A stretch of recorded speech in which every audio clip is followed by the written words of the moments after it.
you do is, you take your toothbrush out. Is he seriously trying to convince this mystical Chinese artifact store to stock his bathroom travel caddy? Look, I've got to have him. It's a present for my son for Christmas. It's exactly what I've been looking for, and I've been everywhere. You've been looking for a furry, singing, tiny creature, and you looked everywhere else first before the mystical Chinese artifact store? With Mogwai comes much responsibility. And with great responsibility comes great... Ah, damn it. There's 3 rules you've got to follow. Keep him out of the light, and keep him away from water. Mogwais have almost the same rule as the Nazgul. Forget.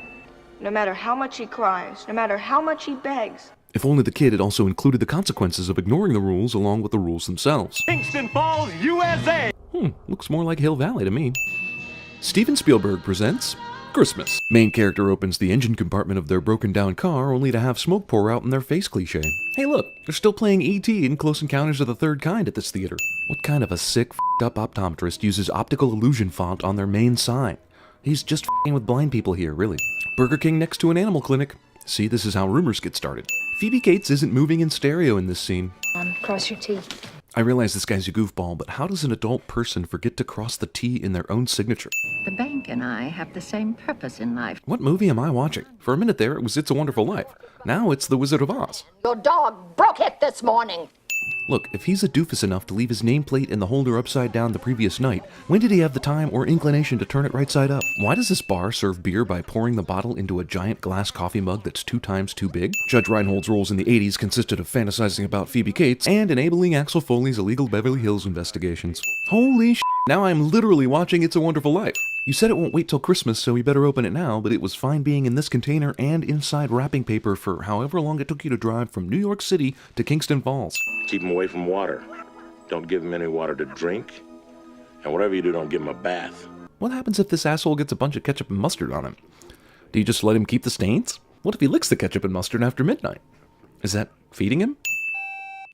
Wait a second, he just hit a key that should have produced a higher tone, but a lower tone is what we heard. Geez, how much juice is in that orange? Seriously, this kid's dad made him drag a whole tree to the Peltzer residence while dressed as a tree, using no vehicles or carts of any kind? Whoa, Gizmo, don't do that in Billy's room. Whoa. Corey Feldman is addicted to gizmos. The fact that I don't have one of these tiny Donkey Kong arcade games to play with right now. They might even replace the dog as the family pet. Dog senses it's being insulted cliché. How did these assholes do this? I mean, yeah, when they turned into Gremlins later, that would make more sense, but while they're still in their cuteness stage and really small? And Barney didn't make a peep when 5 little evil Mogwais picked him up and took him down the stairs and started stringing Christmas lights around him? God, say you hate Washington's birthday or Thanksgiving and nobody cares, but say you hate Christmas and everybody makes you feel like you're a leper. Well, Thanksgiving doesn't have presents. So Mr. Hanson is one of those middle school teachers who love to work late at night on school property conducting experiments on rare species. Since when does this ever not end in death? Not 12 o'clock yet. Oh, since when do you care about the rules all of a sudden? I know it's Christmas Eve. Ryan said it was Christmas Eve, but the bank is still open and the kids are still in school? The school needs to seriously consider checking its air conditioning ducts. What the hell are these kids breathing in addition to asbestos? Also, the gremlin went through the air conditioning duct that leads to a cabinet? Gremlins have the ability to shrink at a moment's notice. These gremlins are actually insanely good at darts for their first try. They closed out all the 20s already. When did this gremlin watch E.T.? And don't tell me he saw it on video, because it took forever for that movie to be available on video. Oh, wow. You mean one of the Peltzer inventions finally worked? Where was this asshole during the blender sequence? Who keeps flea and tick killing spray on the kitchen counter next to the oven? Boggle. How old is Billy supposed to be in this movie? He works at the bank, so he's clearly out of school, and I know he's into comic books and stuff, but damn. Toy robots? Zoids? Wouldn't stepping in the snow get Stripe wet and make him have babies? Well, that sounded really dirty. Wait, Stripe locked the door behind him? Why did Billy take Gizmo with him? He could have been turning on bright lights everywhere and killed Stripe with the flip of a switch. Why didn't Stripe do this in the first place? Did he break into the YMCA so that he could hide in a breaker box? Stripe violates the clear no smoking rule as posted by the YMCA. I told you we should have got a Zenith. This guy who hates foreign products sure does own a lot of foreign products. They're just going la la la. I mean, if you're smart enough to take your imitation of carolers to the level of hats and earmuffs and sheet music, why not sing a real carol while you're at it?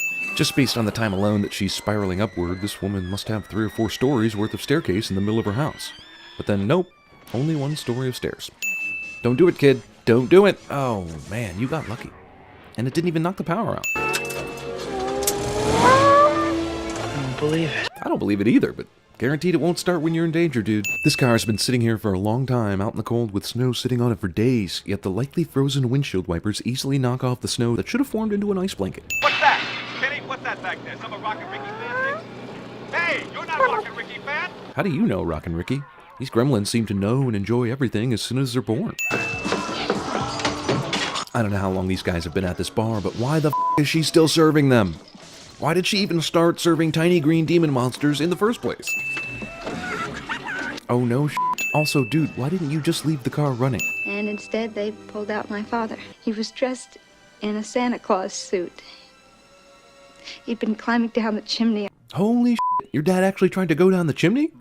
How big was the opening to this thing? And Christmas didn't kill your father, Kate. Stupid did. He slipped and broke his neck.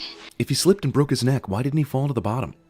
I mean, this chimney's apparently big enough for a grown man in a Santa suit with a whole bunch of Christmas gifts. And that's how I found out there was no Santa Claus. You were 9 years old. You still believed in Santa?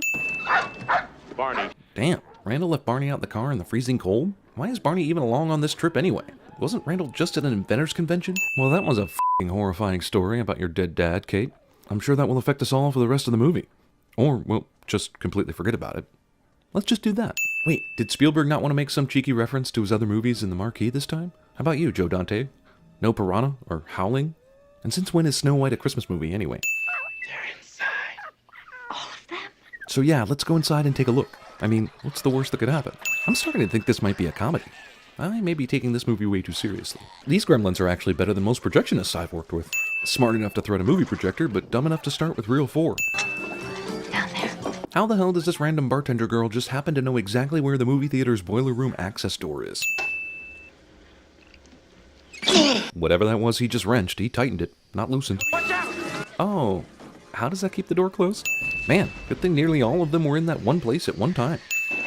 Try and find some kind of light switch. Yeah, they're usually next to doors or entrances of some sort. Also, about time, now she has 2 reasons to hate Christmas forever.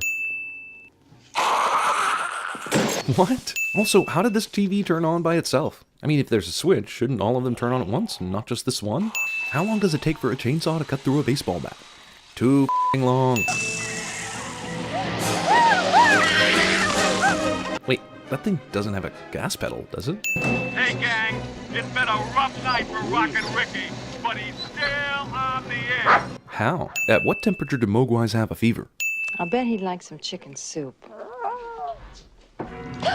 What an asshole.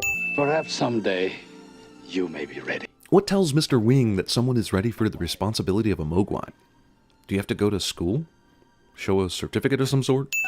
Well, that's the story. So Randall has apparently been telling this story the whole time? But how does he know about the cops who crashed and Mrs. Deagle's death and all that other stuff he wasn't around for?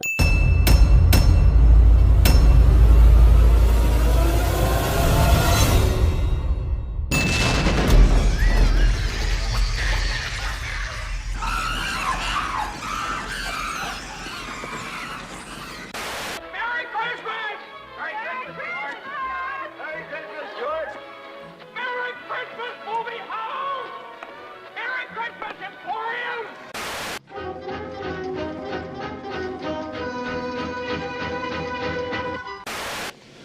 Gremlins. You gotta watch out for the foreigners because they plant gremlins in their machinery. That's the same gremlins brought down our planes in the big one.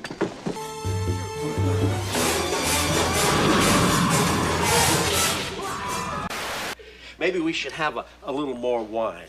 That's enough for me. Oh, come on. Listen, don't worry about too much wine. I mean, I'm not gonna let you have too much wine because your folks may smell it on your breath, and how they might get mad at me. Who wants to send a message to Germany? I have a message for Germany.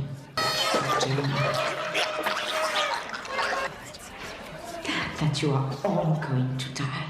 And I want you to look deep into the face of the Jew who is going to do it.